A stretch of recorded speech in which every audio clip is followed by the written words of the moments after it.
This is the case of Communication Materials and Design Incorporated versus the Court of Appeals. The facts show that petitioner CMDI and ASPAC are both domestic corporations. Respondents ITEC Incorporated and ITEC International Incorporated are corporations duly organized and existing under the laws of the state of Alabama, United States of America. There's no dispute that ITEC is a foreign corporation not licensed to do business in the Philippines. ITEC entered into a contract with petitioner ASPAC referred to as representative agreement. Pursuant to the contract, ITEC engaged ASPAC as its exclusive representative in the Philippines for the sale of ITEC's products, and in consideration of which, ASPAC was paid a stipulated commission. 1 year into the second term of the parties' representative agreement, ITEC decided to terminate the same because petitioner allegedly violated its contractual commitment as stipulated in their agreements. ITEC charges the petitioners of using knowledge and information of respondents' product specifications to develop their own line of equipment and product support which are similar if not identical to ITEC's own, and offering them to ITEC's former customer, which is PLDT. Thus, ITEC filed a complaint with the RTC. The defendants, or the petitioners in this case, filed a motion to dismiss. After conducting hearings on the prayer for preliminary injunction, the trial court issued its order denying the motion to dismiss and directing the issuance of a writ of preliminary injunction on the same day, which the CA later affirmed. Hence the petition. It is the petitioner's submission that private respondents are foreign corporations actually doing business in the Philippines without the requisite authority and license from the Board of Investments and the Securities and Exchange Commission, and thus disqualified from instituting the present action in the courts. The issue is whether or not the Philippine courts may assume jurisdiction over a case involving a foreign corporation not licensed to engage business in the Philippines. The Supreme Court ruled in the affirmative. Petitioners' insistence on the dismissal of the action due to the application or non-application of the private international law rule of forum non-convenience defies well-settled rules of fair play.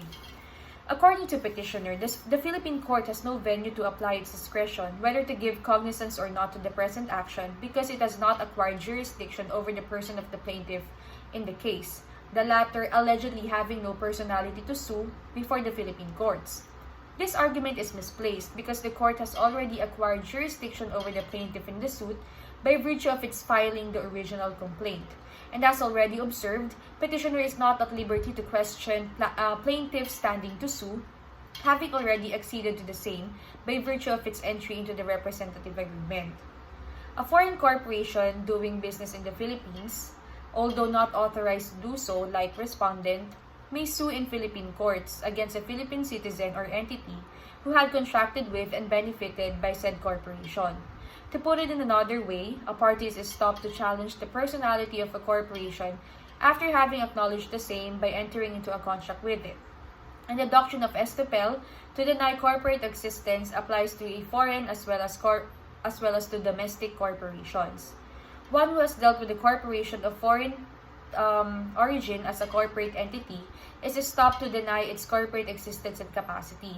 The principle will be applied to prevent the person contracting with a foreign corporation from later taking advantage of its non-compliance with the statutes, chiefly in cases where such person has received the benefits of the contract.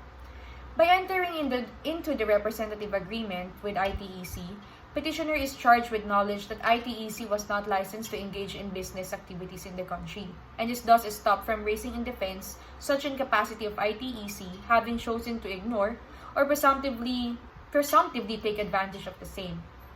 Taking all this into consideration, it is clear that the court has acquired jurisdiction.